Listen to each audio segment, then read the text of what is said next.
Imagine dois mundos separados por oceanos, culturas e séculos.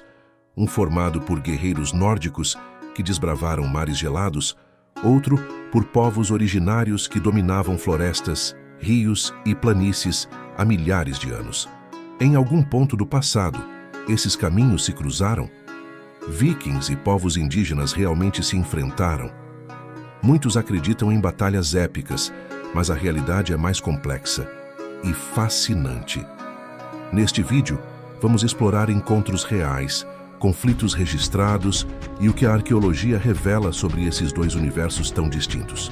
Prepare-se para desvendar mitos, analisar evidências e compreender quem afinal saiu vitorioso quando nórdicos e nativos americanos se encontraram nas margens do Atlântico Norte. Encontro nas Terras do Gelo, a primeira ponte entre mundos. Quando os navios nórdicos alcançaram o Novo Mundo, no final do século X, enquanto a Europa ainda se recompunha das invasões e fragmentações do período pós-carolíngio, um grupo de exploradores escandinavos já traçava rotas além do horizonte conhecido. Sob o comando de Leif Erikson, filho do famoso Erik o Vermelho, os vikings chegaram a uma terra que chamaram de Vinland, provavelmente correspondente à atual Terra Nova, no Canadá. Essa não era uma incursão aleatória. Os nórdicos já haviam colonizado a Islândia e a Groenlândia, e agora avançavam rumo ao oeste, impulsionados pela busca por madeira, pastagens e novas oportunidades. Arqueólogos confirmaram a presença viking na América do Norte com a descoberta do sítio de Ely Anse Oaks Meadows, em 1960. Ali, estruturas de torfa e artefatos como pregos de ferro e ferramentas de carpintaria comprovam que os nórdicos estabeleceram um acampamento temporário por volta do ano 1000. Mas essa terra já era habitada. Os povos indígenas da região, possivelmente ancestrais dos Beothuk ou dos Dorset, tinham raízes profundas naquele território. Os vikings os chamaram de Skrællingar, um termo ambíguo que podia significar estrangeiros ou até criaturas selvagens, refletindo tanto curiosidade quanto desconfiança. Os relatos das sagas islandesas, como a saga dos groenlandeses e a saga de Erik o Vermelho, mencionam contatos com esses habitantes. Alguns encontros começaram com trocas pacíficas, peles por leite, por exemplo. Contudo, mal-entendidos culturais rapidamente geraram tensões. Um gesto amigável, como oferecer um objeto, podia ser interpretado como exigência.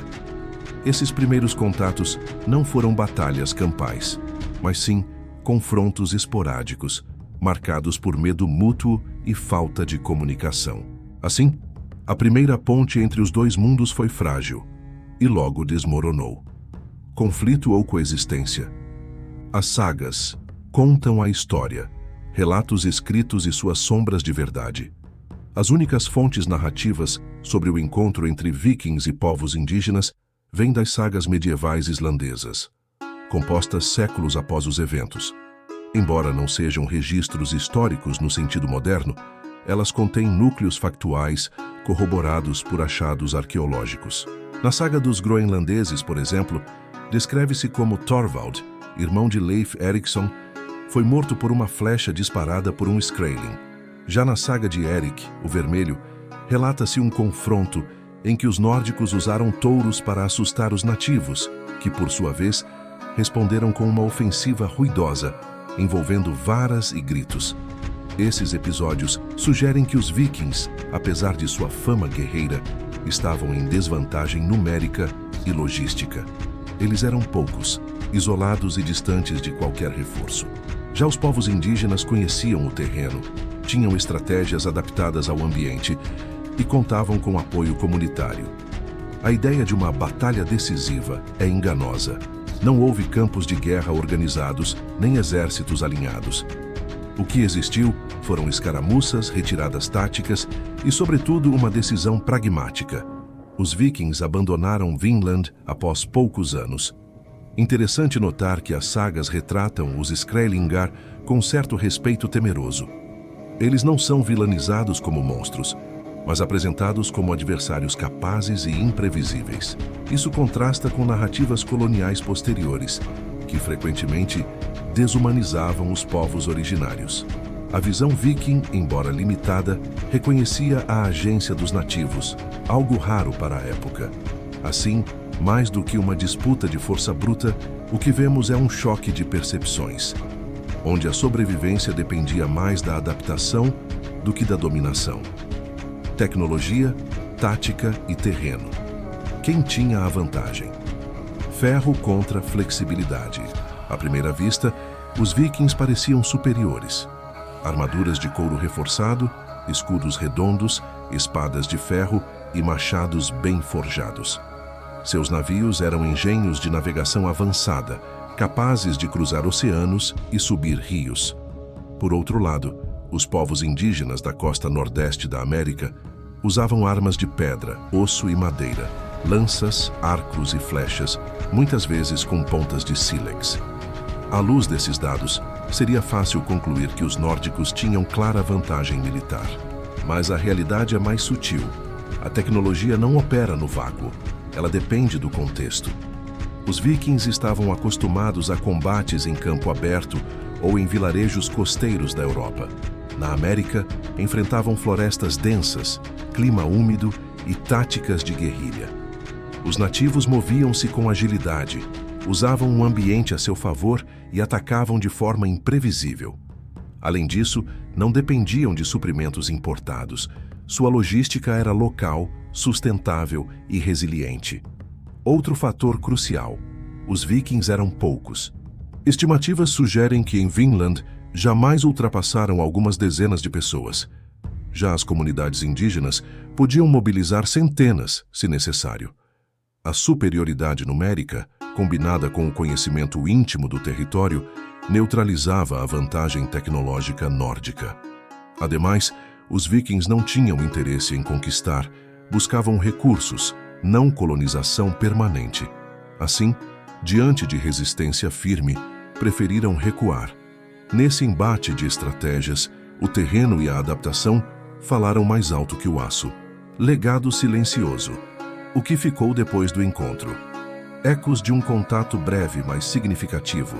Embora o assentamento viking em Vinland tenha durado menos de uma década, seu impacto simbólico é imenso. Foi o primeiro contato documentado entre europeus e povos das Américas, quase 5 séculos antes de Colombo. Contudo, ao contrário das expedições posteriores, não houve colonização, evangelização ou exploração sistemática. O legado foi quase apagado, esquecido na Europa, ausente nas tradições orais indígenas que sobreviveram à colonização moderna. Mesmo assim, há indícios de que o encontro deixou marcas sutis. Estudos genéticos recentes identificaram traços de ancestralidade europeia em populações indígenas da América do Norte, datados de antes de 1492. Embora ainda controversos, abrem possibilidades intrigantes. Além disso, certos artefatos encontrados em sítios indígenas, como fragmentos de metal não nativo, podem sugerir trocas esporádicas após a partida dos vikings. Mais importante, porém, é o que esse episódio nos ensina sobre encontros interculturais. Sem ideologias expansionistas ou sistemas de dominação racial ainda consolidados, o contato viking-indígena foi marcado por tentativas falhas de entendimento, mas também por momentos de curiosidade mútua. Não houve massacre em larga escala, nem escravização. A saída dos nórdicos foi, em grande parte, uma escolha racional diante de um ambiente hostil e uma população resiliente. Assim, o verdadeiro vencedor foi quem permaneceu: os povos originários, guardiões de suas terras por milênios. Conclusão: então, quem venceu a batalha entre vikings e índios? A resposta não está em corpos no campo ou bandeiras plantadas, mas na persistência. Os vikings chegaram, exploraram, enfrentaram resistência e partiram. Os povos indígenas permaneceram, adaptando-se, resistindo e sobrevivendo por séculos, mesmo diante de ondas muito mais destrutivas no futuro. Esse encontro breve, há mais de 1000 anos, mostra que a vitória nem sempre pertence a quem tem a espada mais afiada, mas a quem conhece sua terra, seu povo e seu propósito. Se este vídeo despertou sua curiosidade sobre esses mundos perdidos e reencontrados, não se esqueça de curtir, se inscrever e ativar o sininho, porque a história real é sempre mais surpreendente do que a lenda.